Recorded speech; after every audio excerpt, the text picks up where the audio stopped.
Greetings and salutations, folks, and welcome to Mean Streets, the first ever Tex Murphy game. Which, if you haven't heard of the Tex Murphy games, they're a series. They're better known for their series of interactive movies in the '90s, along with their more recent kickstarted game, the Tesla Effect. That was the name of the game. For some reason, it left my mind for the moment. I've never played Mean Streets. The first of the Tex Murphy games I'd actually tried out was the third Tex Murphy game, and then I didn't actually play any of the first two, largely because they were definitely before my time. So by the time I got to Under a Killing Moon, by the time I got to the Pandora Directive and Overseer, like the idea of tracking down Mean Streets or Martian Memorandum was impossible at the time. Years later, now there's good old games, so that I could actually be like, oh, I can give Mean Streets a try. Although, at this point, I feel that like Mean Streets is definitely very old. To the point in which I'm not entirely sure how well this is going to go. I know this because this game has a few different mechanics that I know I don't necessarily understand at the moment. That said, I've got the instruction manual on hand. I've got a walkthrough for reference in case I really get stuck. But before we continue, let's talk about the story. Now, the story of the game is actually has already been remade once. It's been remade in the game Overseer, and the Overseer is getting its own remake titled The Poisoned Pawn, which is, I believe, going to be both a remake as well as a sequel of sorts. So that's something to look forward to. But this is the game Mean Streets is made before filmmakers jumped on board. Before you had Aaron Connors take up the mantle of writer. Before you had Adrian Carr take up the mantle of director. So, like, just reading the story doesn't quite have the same effect as like Aaron Connor's writing, but you still get the beginning of what Tex Murphy eventually would become. So, starting from the story as written in the instruction manual,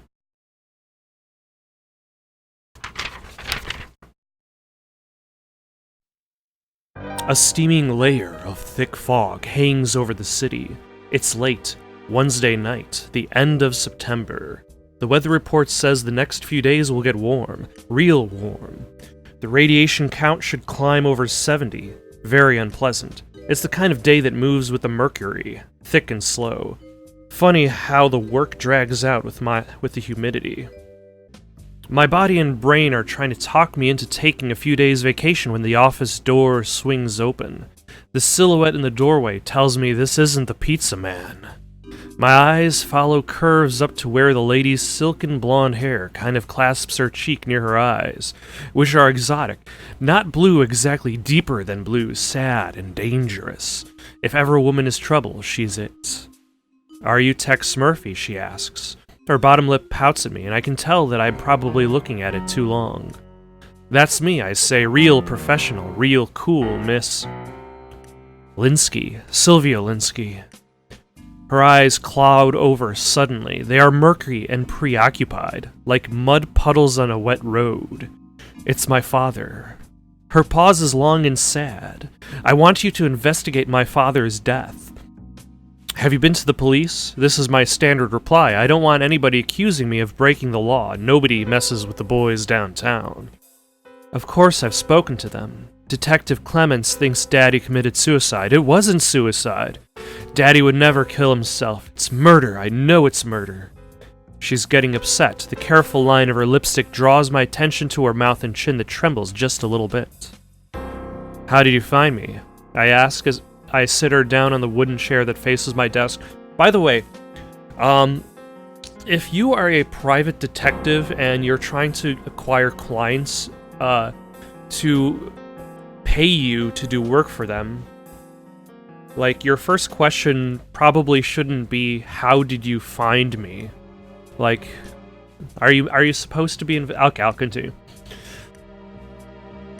I ask as I sit her down in the wooden chair that faces my desk.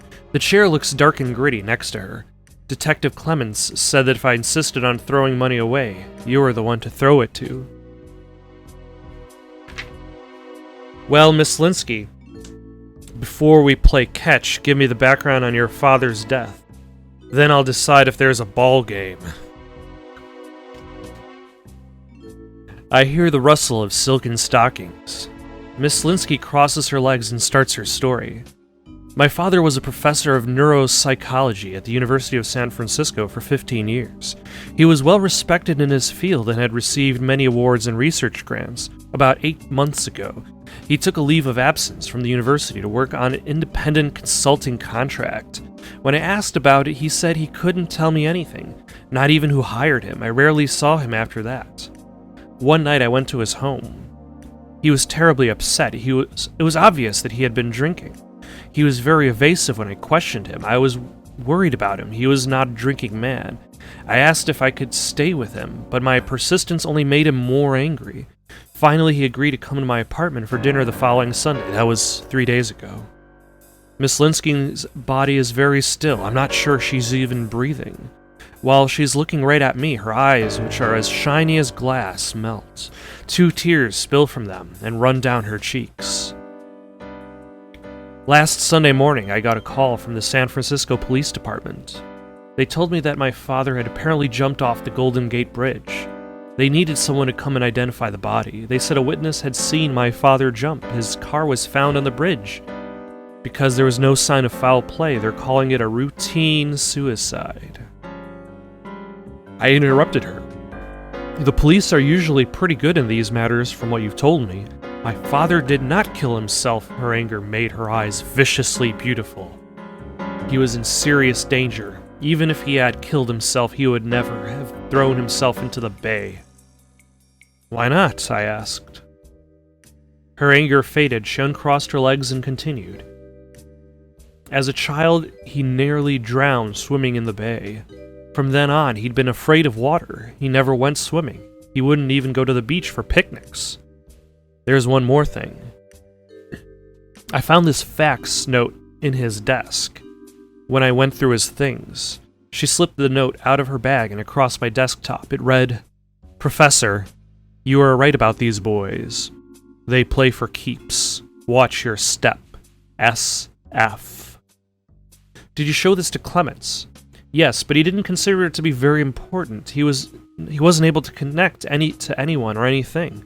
I just know whoever wrote this note knows what happened, and I'm willing to back up my belief. Miss Linsky's hand went back into her bag. This time it came out with $10,000. Cash. I sit straight up. This is my life savings. I want you to find out the truth. If this is a suicide, I want to know. I will accept whatever evidence you find, but if this is a murder, and I know it is, I want to know who did it and why.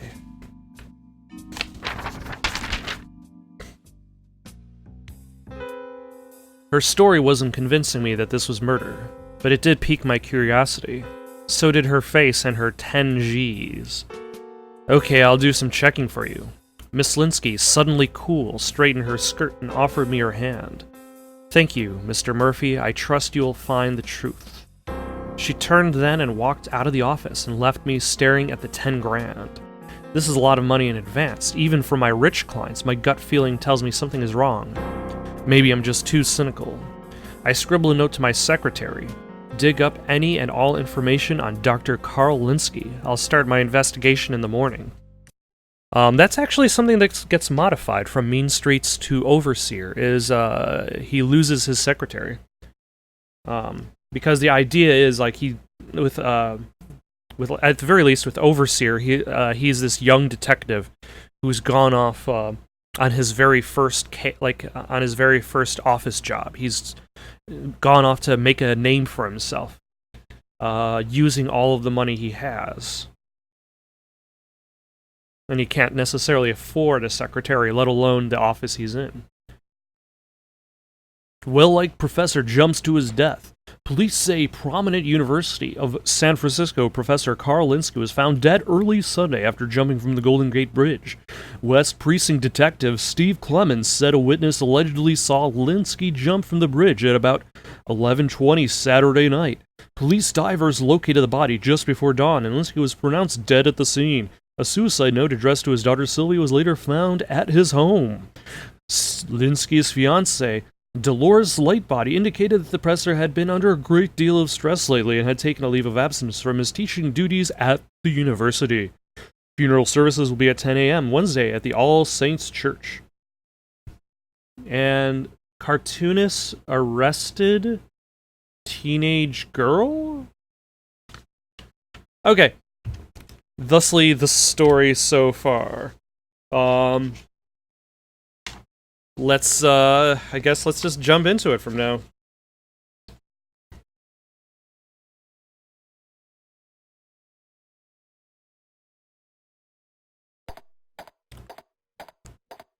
And this is one of the features that is limited entirely to Mean Streets, thankfully.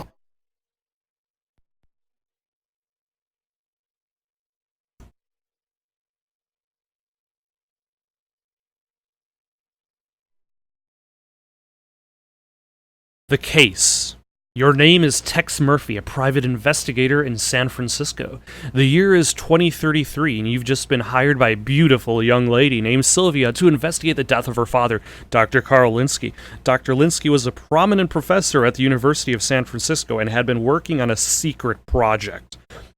Sylvia had asked him about his work several times, but he would not talk about it. Then a few days ago, he jumped, or was pushed, from the Golden Gate Bridge. The police are sure it was a routine suicide, but Sylvia thinks it was a murder. Your job is to solve the case. You've been given 10,000 cash by your client, and you have 5 leads. Please refer to the Getting Started section of the manual for a list of your leads and some important suggestions. Be sure to write things down and be careful to spell correctly when questioning suspects. Use people's full names. Okay, so I've got a sheet of paper printed out from Good Old Games. The Private Dick, spelled D-I-C, Detective Information chart. Which has got the proper names: Carl Linsky, Sylvia Linsky. John Richards was the medical examiner. Dolores Lightbody, his fiance, and Steve Clements, the investigating officer.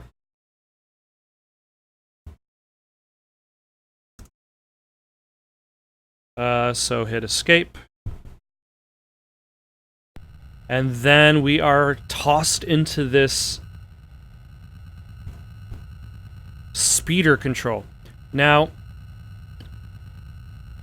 I am not entirely sure what to do with this speeder. Let us phone Vanessa, our secretary.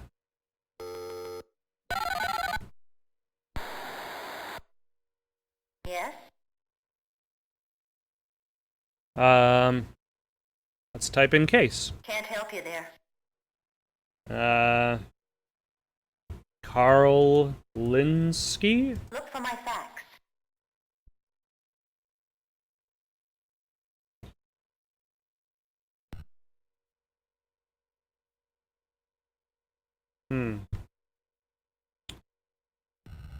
I don't remember getting a fax.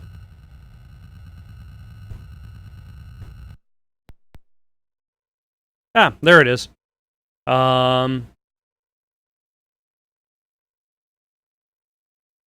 Prominent University professor found dead. Suicide note at his home. So I probably should go to his home.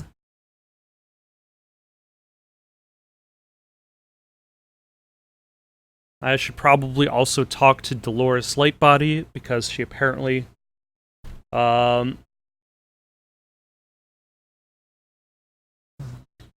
said that he was under a great deal of stress. Let us phone Vanessa again. See what else we can get from her. Hello, Tex. I didn't realize this game had voice acting, actually. Look for my fax. Sylvia Linsky? Look for my fax. Okay. Look for my fax. Okay, that is why I didn't know that it had voice acting, because she only has one Look line. for my fax.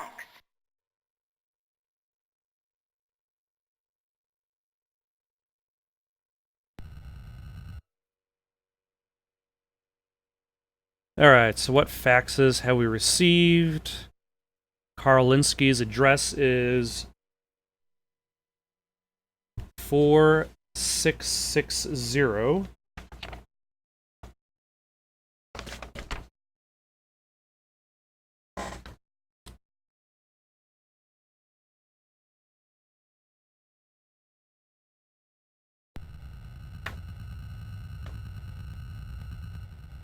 Is that it? She said look for my fax a whole bunch of times. So, I guess let's go to the navigation computer. Enter 4660. That doesn't actually move me to that destination, unfortunately. So I'm just going to, at the moment, at the very least, I'm going to hit autopilot.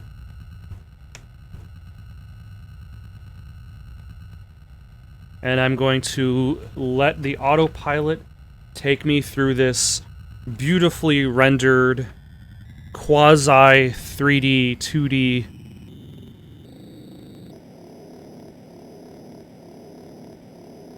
city of San Francisco. Which is still interesting that like this game has this kind of feature. Oh, incoming fax. Carl Linsky's thank you, Vanessa. That was very important. It's probably because I asked her several times. Let's see. Sylvia Linsky is 4421. Steve Clements is 4680. And Dolores Lightbody is 4920. Okay.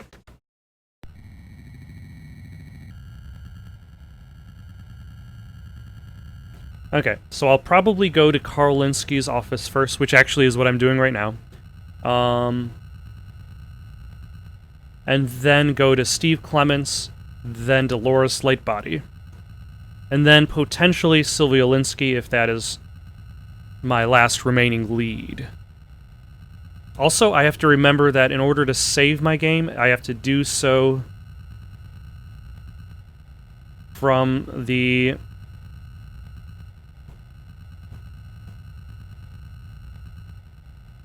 this thing. But I guess let's step out. The 3-story Queen Anne-style home of Professor Carl Linsky has been well kept. I step inside and notice the quaint style of furniture and decor.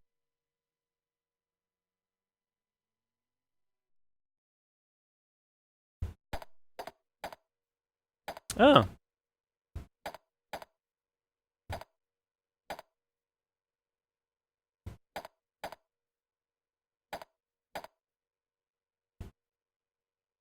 Move the man using cursor keys.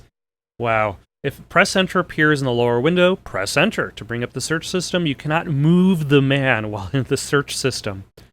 Press B to go back to the man. Use up or down cursor to select an item. Use left or right cursor to select a command. Okay.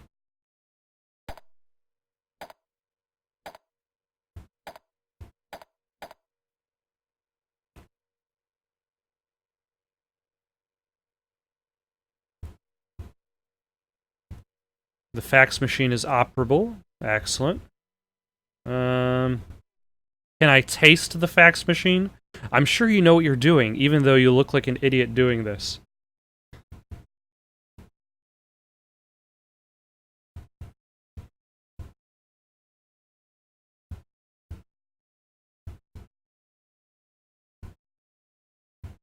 Did I pick something up?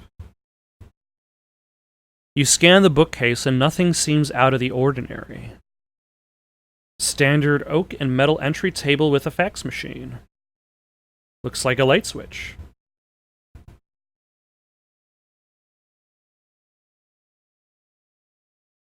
Okay, I guess that's the lights.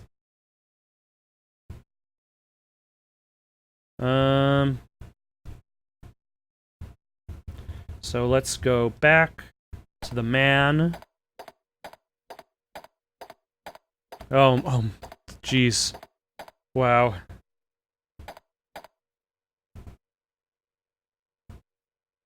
The bar appears to be well stocked. There is a cabinet door.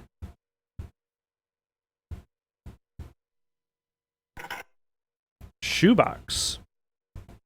A small shoebox is inside the cabinet. Professor, I got the possible Nexus passwords to be decoded.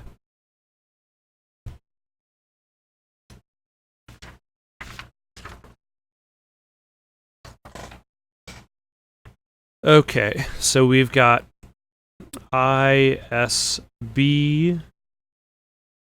PHO UEQNE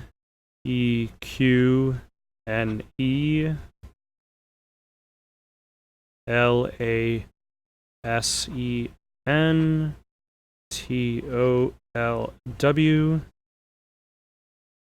NOD DGAR GNOP. I don't know if any of this is actually going to be important, but I'm just writing it down so I have it for reference.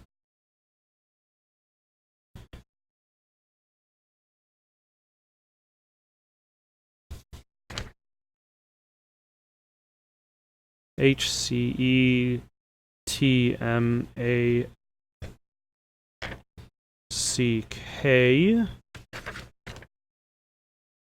BMGTAI ETSAELMAT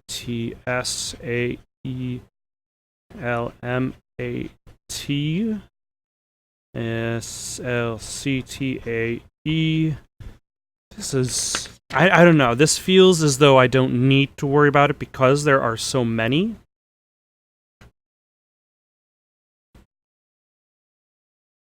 CLBAK and TEWIH.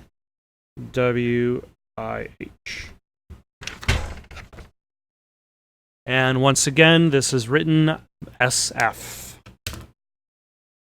So let us get the papers. Can I get the shoebox? I really don't see the need for that. Yeah, you know, can I taste off the shoebox? Your suggestion sounds a bit demented. Can I taste the shoebox? While it's high in fiber, that hardly compensates for the lack of taste. I guess you'll taste anything that doesn't taste you first. Okay, whiskey? The Jack Daniel's whiskey bottle is half full. Can I get to the whiskey? Sorry, old pal. Your drinks are on... Or my drinks are on you. Okay, so I'm guessing... Okay, so this whole section is the bar. And now let's... Oh, okay, that's interesting. From here, I can interact with the couch, the table, and the plants in the corner. The couch is an antique 1960s contemporary style. The coffee table is made of brushed aluminum. The chessboard is set up with all the pieces except one. A bishop is missing. The handwritten note says, "I'm going to get you for failing me, Linsky." Can I take the chess set? I probably need to find the bishop in order to put it on the chess set. If I remember my adventure game rules. A miniature palm tree mutation is set in the corner.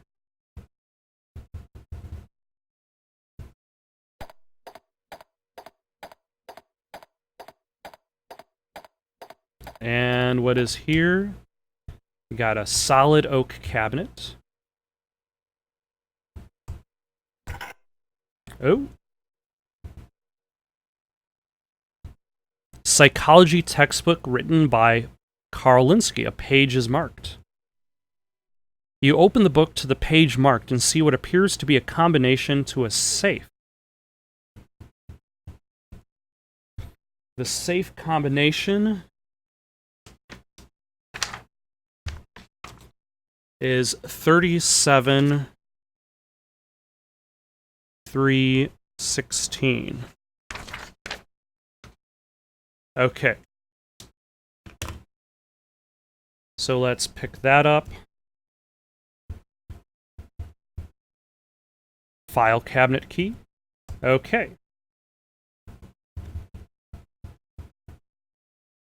And now let us take a look at the painting. The painting is an antique landscape. People used to buy these at Kmart. Alright.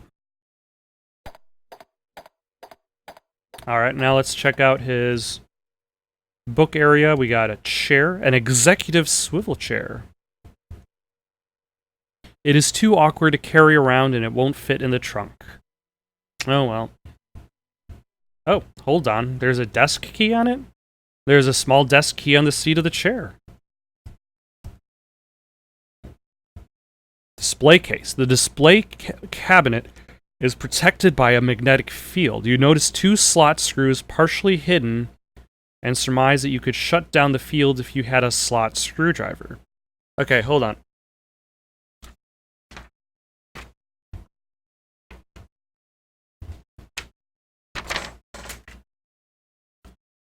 So for Carl Linsky's office, I need a bishop for the chess set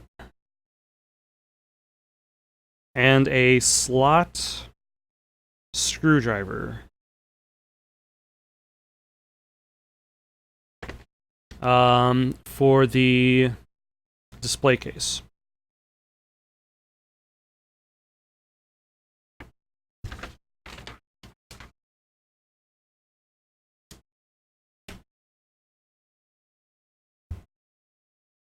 Inside the case is this historical artifact, the Maltese fruitcake. Carbon dated as the oldest fruitcake in existence. It dates back to 16th century Europe. Nobody wanted to eat it then either. Value $4,000. Okay.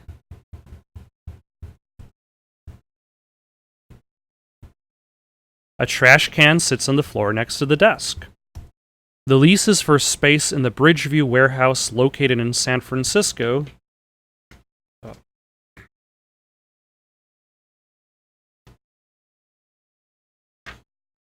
It was rented by Carl Linsky 10 months ago. So we've got a Bridgeview warehouse with a nav code of 4675. Okay. Let's take that. The note is a handwritten letter to Dolores Lightbody. It says, Dolores, I'm calling our relationship off. It has nothing to do with Sandra Larson.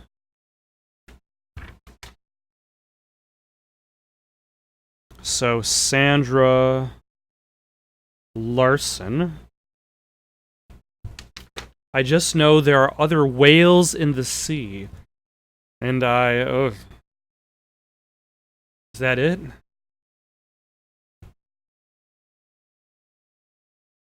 Okay, so we looked in the trash can, the desk, brushed aluminum desk.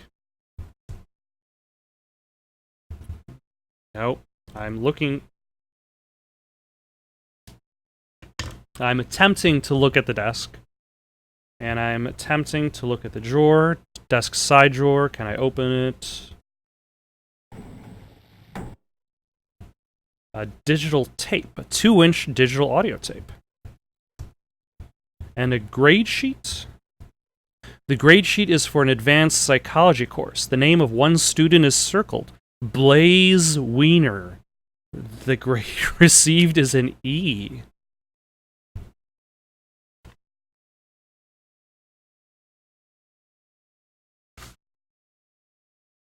Okay, I guess I'm using new paper for this one. Blaze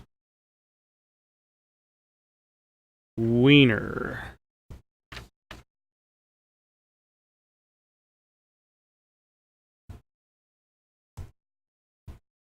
Okay, let's back up from there.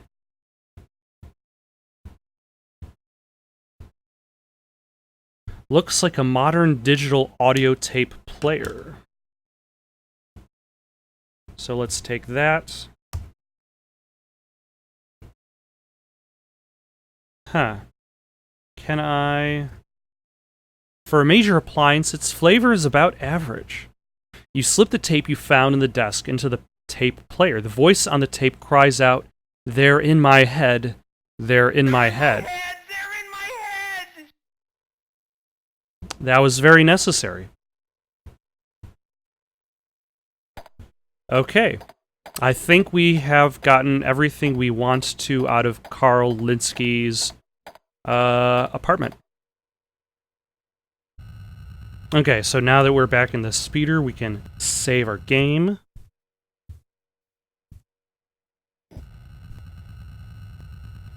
And let's make our way over to Steve Clements.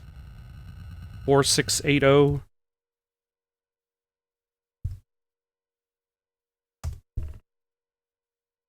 And let autopilot do all the work. Alright, so now we are here. I enter the West Precinct station near the Bay Bridge. Walking down a narrow corridor, I saw a number of posters in support of the Law and Order political party. I find the office of Police Detective Steve Clements and walk in. Clements greets me with his usual belligerency. "What do you want, Seamus?" he snarls. Why does he look like Joey Lawrence if he starred in a gangster film? Like, not a gangster, like a Martin Scorsese gangster film, but like Chicago, like a gangster film musical. Tell me about Carl Linsky. Why are you interested in him? Oh, I get it. His daughter wasn't happy with our investigation. She's knocking the hell out of cops over a simple suicide. Well, she's wasting her time and her money. We've got a witness named Bash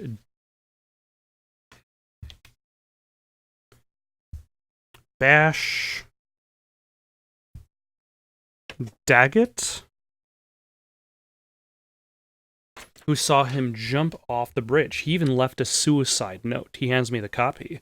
The note reads, "Sylvia, I'm too tired and too sick of living. Please forgive me, Dad."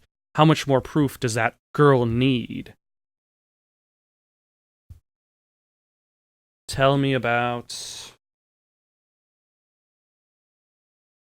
Sylvia Linsky.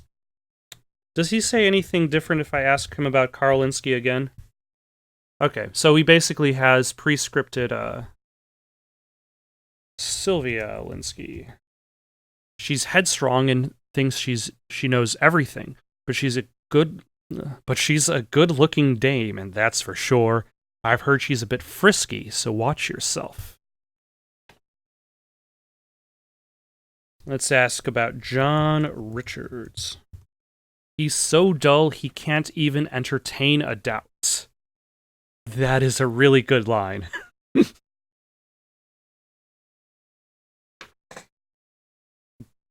see, Dolores Light Body. Dolores, I never understood what Carl Linsky saw in her. If she were a building, she'd be condemned. Oof. Yeah, let's ask about Steve Clements. I'm fine, but you didn't come here to talk about me. Let's just ask random words. Okay.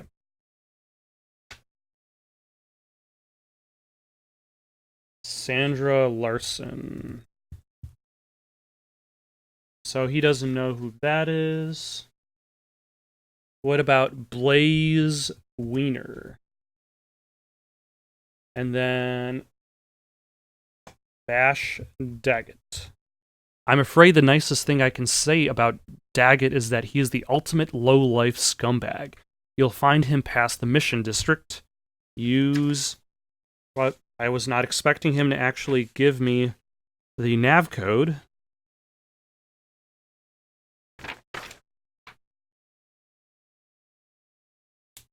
Okay. I don't think I'm at the point to worry about bribing or threatening a cop. So I'm going to step out of here.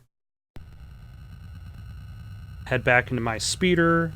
Save the game. Now, notice how there are no descriptions. That's why I'm not necessarily going to worry about staggering my saves. Because then I will never know what save file is what. Especially since I can only save in a speeder, which means that all save files, when they load up, I'll be like, okay, where am I at? And then I got all these.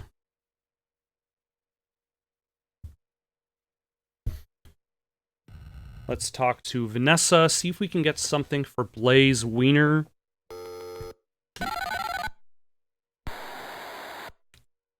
Hello, Tex. John. There's nothing in our files. Oops. John Richards. Look for my fax.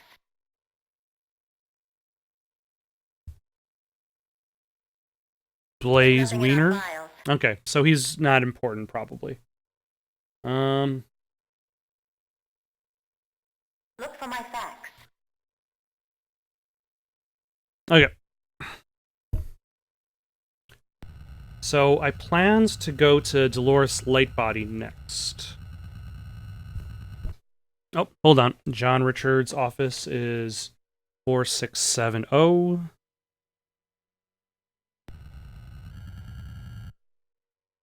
And... okay, so if I didn't get Bash's nav code from the police... from the investigating officer... oh my. It appears that Dolores is a little bit farther away. Also, I just realized there's no traffic. And that's something that is generally fixed in later versions of the game. Whenever you see speeders moving about, you also see other speeders traveling through the air. And now at the home of Dolores Lightbody.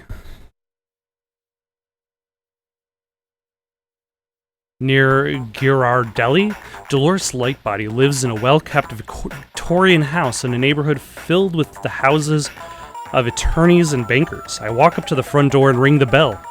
She answers the door. Miss Lightbody is not what I expected. She has the face of a saint. A Saint Bernard. Tell me about Carl Linsky. Carl was my fiancé, and he had been quite upset lately. He was worried about the project he was working on. He wouldn't talk about it in specifics. Carl lived at, I know, but he didn't work there. I think he had a lab somewhere in the city. His work must have been for the government because everything was top secret. Okay, so... that could be the Bridgeview warehouse.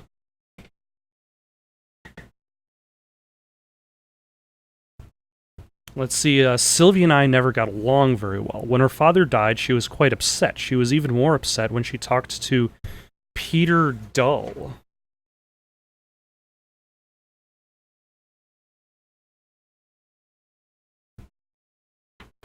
The insurance agent. It seems the insurance company would not pay the $1 million because her father's death was declared a suicide. Interesting.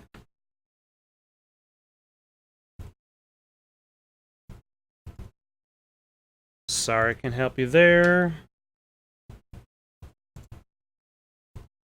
I guess I'm just lucky to be beautiful, but don't try anything with me now because I'm too upset. Come back in a week or so? Okay. Let's see, Steve Clements. Officer Clements asked me some questions about Carl's death. I'm afraid I couldn't help him much.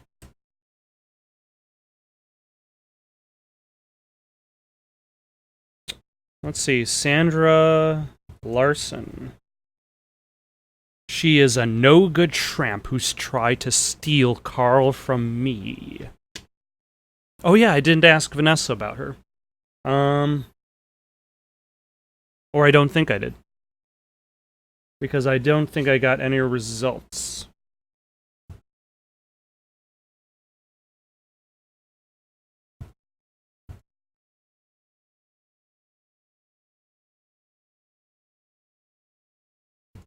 Blaze Wiener, nothing. And Peter Dull. He was Carl's insurance agent. He works at nav code 4674. My list of places to go seems to double and triple with each location. I guess that's it for her.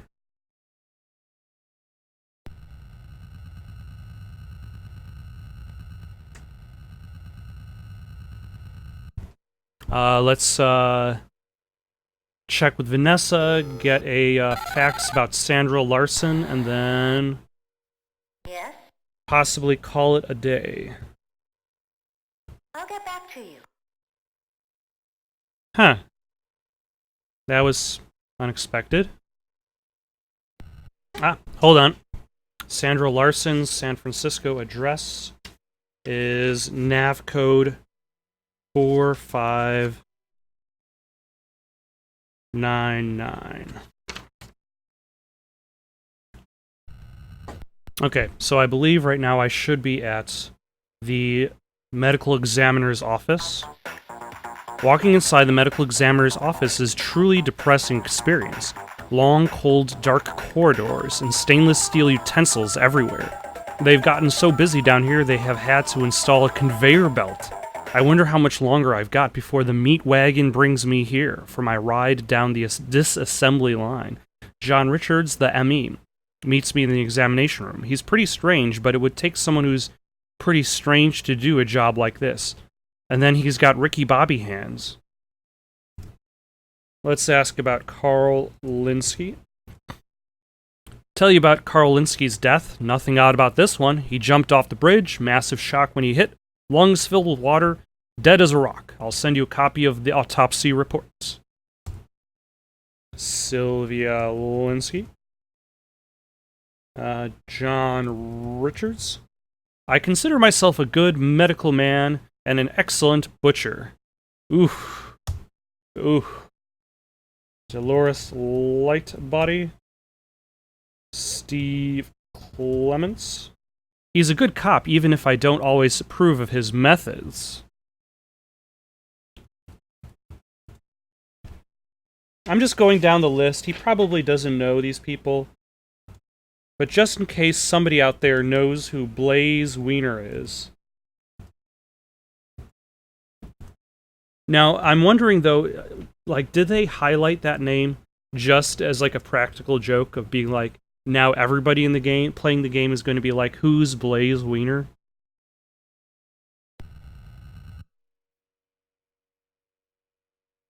Oh, okay. An autopsy was performed on the body of Carl Linsky at the Office of Medical Examiner on the 21st day of September 2033. Blah, blah, blah. He was only 160 pounds? Yeah. Body is cool to the touch with fixed vigor in the extremities.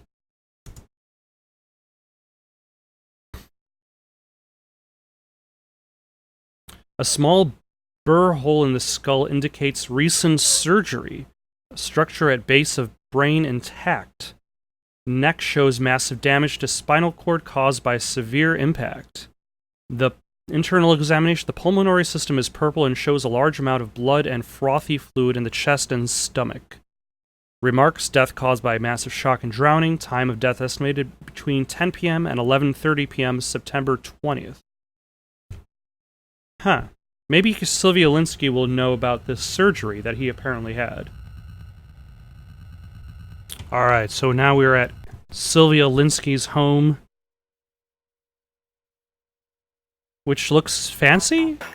The bell chimed inside, and after a moment Sylvia opened the door. She wore a pale blue blouse and white shorts that were short enough to be friendly. She was as beautiful as ever, with her soft blonde hair and clear blue eyes. I knew I was starting to fall for her. Careful, I reminded myself. She's a client, and falling for a client is dangerous in my business. Still, if only I knew how she felt for me. Let's ask about Carl Linsky. He was happy at USF. Ah, damn it, another location. And that's nav code 4663. Then he took a leave of absence to do some consulting work, and his whole personality changed. I'm sure he was in some sort of trouble. Because of this, I don't believe he committed suicide. I've lost both my father and the insurance money, and I'm going to find out why. If you need to look through his apartment, it's located at 4660. I know that.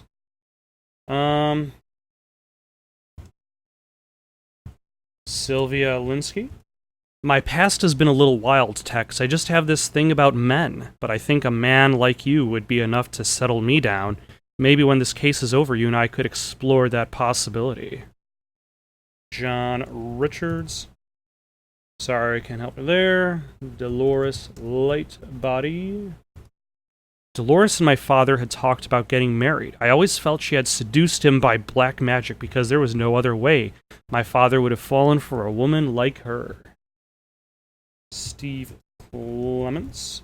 I don't care what he thinks. My father didn't commit suicide. Bridgeview Warehouse. Sandra Larson. My father had taken her out several times. I was glad to see him with someone other than that pig, Dolores. When Dolores found out, she was fit to be roasted. Blaze Wiener. Bash Daggett. Peter Dull. Peter Dull is a pompous ass. You're a handsome guy, Tex. Why don't you come back and see me when our business is completed? Thank you for watching. Questions, comments, recommendations for something to play next? Comment down below or send it on over to itsoundedgoodonpaper@gmail.com. That's itsoundedgoodonpaper@gmail.com. So long for now.